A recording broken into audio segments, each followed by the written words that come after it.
এখানে ক্লাস 4-5 এর কোনো বাচ্চা আছে? আসো, একজন আমার কাছে আসো, যে কোনো একজন।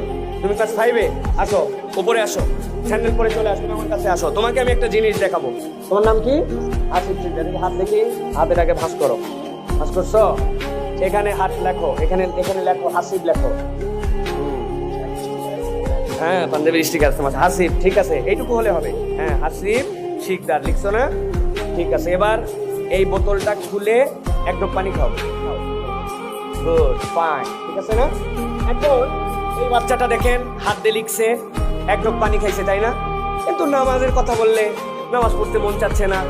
আল্লাহ রাব্বুল আলামিন কি দিছে আমাকে? শরীর স্বাস্থ্য আমার, আমি আসলে কিছু পাই না। আল্লাহর কৃতজ্ঞ হচ্ছে না মন। কৃতজ্ঞ কেমন করে হবে? এদিকে আসো। তুমি যাইও না, এত তাড়াতাড়ি কই যাচ্ছে? তোমার অনেক কাজ বাকি আছে। দাঁড়াও, আল্লাহর কৃতজ্ঞ কেমনে হয় দেখেন। এদিকে হও, এই দুটো নখ দাও। হ্যাঁ, এই দুই নখ তোমার এখন খোলা যাবে না, ঠিক আছে? এই দুই নখ তোমার বাঁধা থাকলো, এই দুই নখ তোমার বাঁধা থাকলো। এখন তুমি হাসিব লেখো। কষ্ট হচ্ছে আগের থেকে? হ্যাঁ, তো বানান ঠিক হচ্ছে না, দেখছেন অবস্থা। এবার বোতল থেকে পানি খুলে খাও। এই নখ খোলা যাবে না, এই নখ খোলা যাবে না। এই নখ আবার পানি তো কেন? এই নখ এরকম রাখবে। এবার পানি খাও, বোতল খোলো আগে। হ্যাঁ, এক হাত দিয়ে, তখন এক হাত দিয়ে খাইছি। হ্যাঁ, তোলো মুখে তোলো।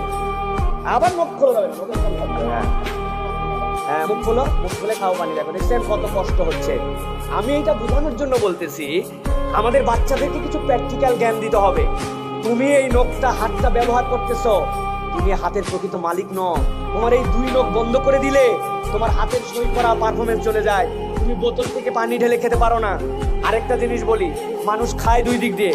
মুখ দিয়ে খাইছে না, আরেকটা খায় নাক দিয়ে। নাক দিয়ে কে দেয়? অক্সিজেন। আপনারা বাজার থেকে কিনে আনেন তো না? ব্যাগে করে আনেন না পলিথিনে? আচ্ছা হাসিব, তুমি কতক্ষণ পর্যন্ত এই নাক মুখ ধরে রাখলে তুমি আটকায় থাকতে পারো? তোমার যদি কষ্ট হয় আমার হাতের এখানে বাড়ি দিবা, ঠিক আছে? আমি তখন ছেড়ে দিব। হ্যাঁ, দেখি কতক্ষণ, কয় সেকেন্ড পারে। ভালো করে ধরো। হ্যাঁ, এই দেখছেন 15 সেকেন্ডে শেষ। মুখের খাবারটা আপনি কিনে খান, কিন্তু নাকেরটা আল্লাহ রাব্বুল আলামিন খাওয়ায়। কিসের এত পড়ায়? কিসের ভাব মারি আমরা? কিসের ভাব আমাদের? সুতরাং এই অ্যারোগেন্স অফ নলেজ সব জেনে ফেলছি, আল্লাহর বিধান ভাল লাগে না। জি না, নিজেকে মাঝে মাঝে পানিশ করবেন, নাক মুখ ধরবেন। আল্লাহর নামাজ পড়তে মন চাচ্ছে না, ফজরে উঠতে মন চাচ্ছে না, দরকার নাই। আল্লাহর নিঃশ্বাস বাদ দিয়ে তুমি চলো। যদি চলতে পারো তাহলে তার কথা না শুনলেও চলবে। বাচ্চাদের এরকম প্র্যাকটিক্যাল কিছু কিছু নলেজ দিবেন, যেটাতে অনুভব করতে পারবে যে তোমার এই দুই হাতের নখ বেঁধে দিলে, বাবা এই 3 নখ বেঁধে দিলে কি মুসিবতে তুমি পড়ে যাবা। নিঃশ্বাস টানলে তুমি চলতে পারো না। আল্লাহ যিনি আমাকে এরকম সুস্থ স্বাভাবিক দিলেন, ওই আল্লাহর কাছে আমি কৃতজ্ঞ হতে চাই। এইভাবে আমাদের বাচ্চাদেরকে কৃতজ্ঞতার বোধ জাগ্রত করতে হবে। যাও, থ্যাংক ইউ, ঠিক আছে? তাহলে আল্লাহর কৃতজ্ঞ হতে হবে, ঠিক আছে?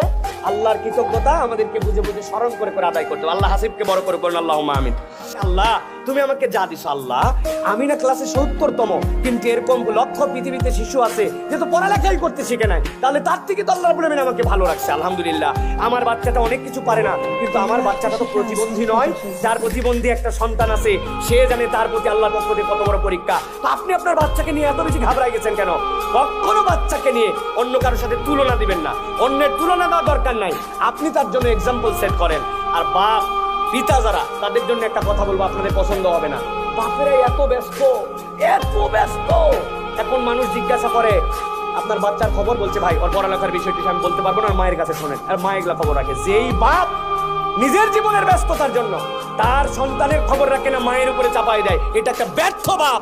এই বাপ হচ্ছে একটা সমাজের জন্য, আমি বলবো এই বাপ একটা সমাজের জন্য আমাদের কালপ্রিট বাপ। আপনি আপনার এত ব্যস্ততা, আপনার উত্তর প্রজন্ম, সে আপনার বংশ, সে আপনার রক্ত, সে আপনাকে সামনে প্রেজেন্ট করবে, আর আপনি তার খবর জানেন। আপনার এত ব্যস্ততা দুনিয়ার বুকে, এটা কাজ দিবে না প্রিয় ভাইরা। আর সর্বশেষ বলবো আপনাকে প্রিয় ভাইরা, আপনার আমার জীবনে এই যে প্রচুর পরিমাণে আপনার আমার জীবনে যে বাধা আসবে, এই বাধাগুলোকে কখনো মনে করা যাবে না যে আমি ডিঙাতে পারবো না। আস-সা'য়ু মিন্না ওয়াল ইতমামু মিনাল্লাহ। মানুষ বাধা আসবে, কিন্তু এই বাধাকে বাধা মনে করবে না। আল্লাহর দিকে তাকায় যদি সামনে যাওয়ার চিন্তা করে, তাহলে আল্লাহ রাব্বুল আমিন তাকে উত্তরায় দিবেন। আল্লাহ কবুল করে বলেন আল্লাহুম্মা আমিন।